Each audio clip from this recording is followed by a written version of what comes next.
Jeff Katz, News Radio WRVA. It is a Tuesday afternoon. The Jeb Stuart Monument, as you heard, has been removed. Where exactly is it headed? Well, it doesn't matter. Is it going to be placed somewhere in the city of Richmond? Are we hanging on to it? Are we going to be selling it? Are we going to somehow turn the removal of that monument, that statue, into textbooks for children in the Richmond City schools? Because I got news for you.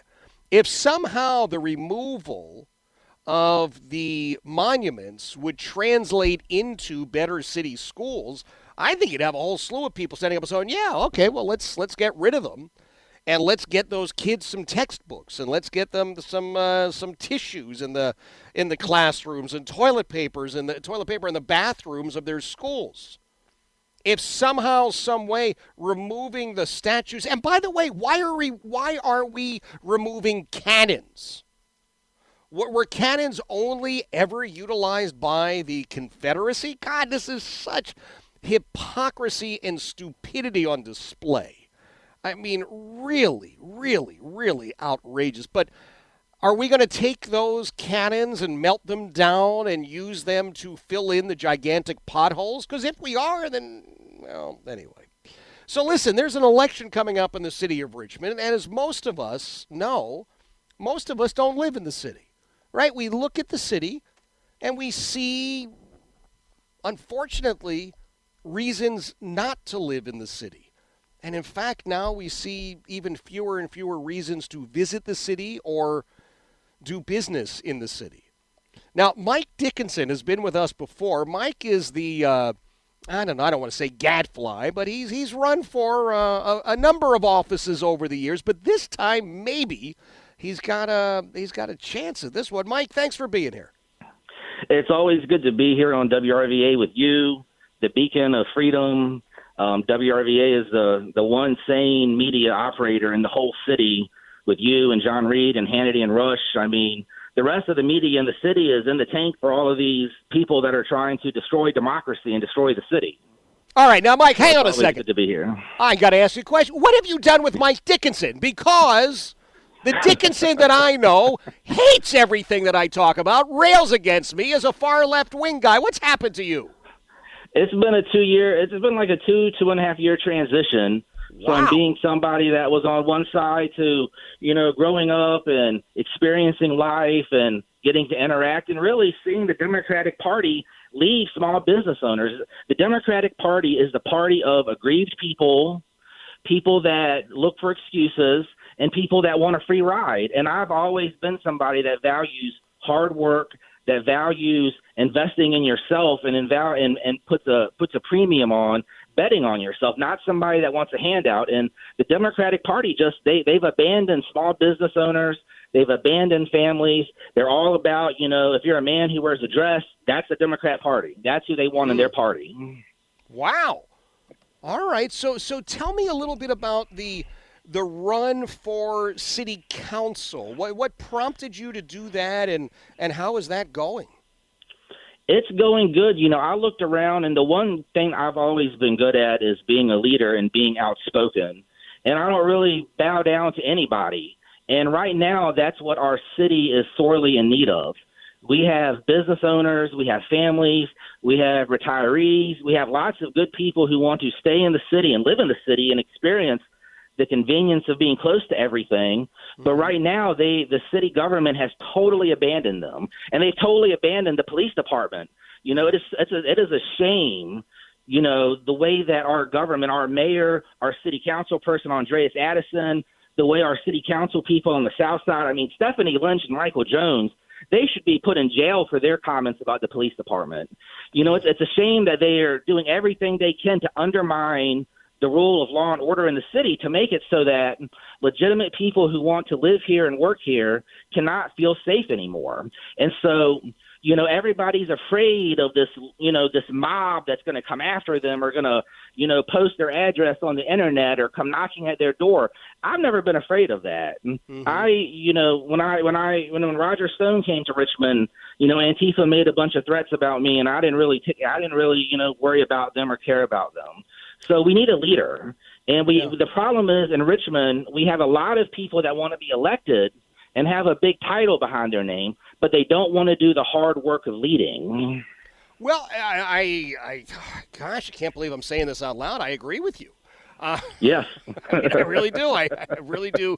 I agree with you. And I'm not sure whether that should scare you more or me more, but I do agree with you. Now, I know that you, a couple of years back, actually went through the Richmond Police Department Citizens Academy. And Yeah. I'm curious to know, did that sort of open your eyes a little bit to what it is that law enforcement goes through?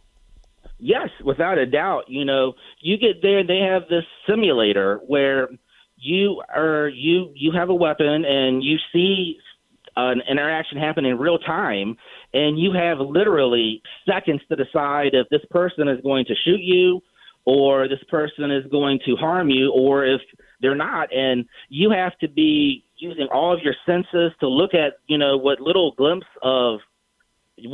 you can glean and make your decision. I think the director of it was Lieutenant Donald Cook. A tremendous program. I recommend everybody that is critical to the police to walk. If you walk 10 feet in their shoes, you'll have a different outlook about the job they do and the decisions they have to make. Mm-hmm. So Mike Dickinson joining us. Mike is running for city council. And I'm curious to know, as you travel through the city, you travel through the district, what are people telling you in terms of their concerns? So the number one concern we have is, the night of June 1st and June 2nd, it was a very scary night to be a Richmonder when this mob was running around, vandalizing things, tearing things down, burning buildings, burning buses. And the police were either ordered to stand down, or the police were ordered to let the protesters express their feelings. It was a very scary night. And I don't ever want to feel like that again, and neither do most of the citizens who live in Richmond, especially the 1st District. And it was so that's one of the major concerns, is we have to get back to this rule of law and order where the police are able to enforce the laws and not enable these looters and protesters we gave them too much leeway in the beginning. The worst thing that our mayor did was that first night he allowed them to vandalize, and he still hasn't cleaned it up. In criminal justice, it's the broken windows theory. If someone vandalizes something, you get out there the next morning, fix it, clean it up, because if you allow it to sit there, they'll continue to do more and more and more. And the first night that these people realized that they could do all of these crimes and get away with it, it only emboldened them to do it every other night. And so that's a major concern. The other concern is, Richmond's been under Democrat control for 50 years. Yeah. And as the Democrats are real good at spending money with no accountability. They're real good at buying something new but not keeping something that already exists in good shape. And they're also very good at, making small-minded, quick decisions rather than look at the big picture. That's what the Democrats are very good at. And LeVar Stoney, his only experience prior to being mayor was he was Terry McCullough's flunky. And it shows because he is way overmatched and he has no idea what he's doing. Talk to me a little bit about the schools in that 1st District, Mike, because that seems to me to be the word death sentence is too extreme, but it really does condemn many of the children in the city of Richmond to a mediocre education at best and not a fair shot at life in the long term. And it just seems to me that the mayor and whoever the school superintendent is this week, because we just keep going through them, right? Every year, every 2 years, they don't really seem to care about those kids. We always have money to fund the next fly-by-night project, whether it's a brewery, whether it's the Redskins camp. Our councilman, Andreas Addison, and our mayor, they were rolling over finding ways to fund the Navy Hill project. Yet our city schools have been deteriorating for years. It's just amazing to me that our mayor is outraged about statues that are 100 years old and not schools that are 100 years old, because we have schools in the city of Richmond that are 100 years old. We don't have PTAs. We don't have high accreditation rates. We don't have modern textbooks. What we do have in schools is rats, and we have holes in the ceiling and deteriorated athletic facilities. So the kids aren't even getting a fair shot. They're coming out of the gate in a very, very not a good situation. Well, I was saying one of the ideas that we took Stonewall Jackson down. We should put a billboard up there, and we should have on it the illiteracy rate of kids that graduate from Richmond public high schools. Wow. That should be a stark reminder of the reality. So it's all fine and good to take a statue down, but it's not going to impact anything. It's not going to change anything. It's doing what Democrats usually do, which is some expensive fly-by-night project, but actually doesn't fix the problem. So, Mike Dickinson joining us. Mike is running for city council in the city of Richmond. You said 1st District, right? Yes, the 1st District. For folks that might be interested, maybe they live in the 1st District, maybe they work in the 1st District, maybe they're thinking, wow, I kind of like what he's saying. Is there a way that they can learn more? Yes, they can go to my Facebook page, Mike B for RVA. And then my website will be up in the next few days, votedickinson.com. Okay. All right. Well, listen, we'll get you back. I think it's fascinating to hear about this this political change that you've undergone over the last couple of years, and frankly, even more important than that. And I don't mean to diminish your own personal political aspirations. It's the fact that there is somebody who is talking about kids in RPS getting a fair shake, taking care of them.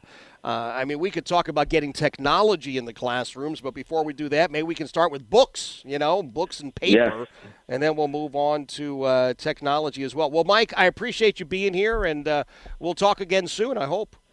All right. Sounds good. Thank you. Thank you. That is Mike Dickinson. And, Mike is now running for the city council in the city of Richmond. And I know what people are thinking. Oh, come on, Jeff.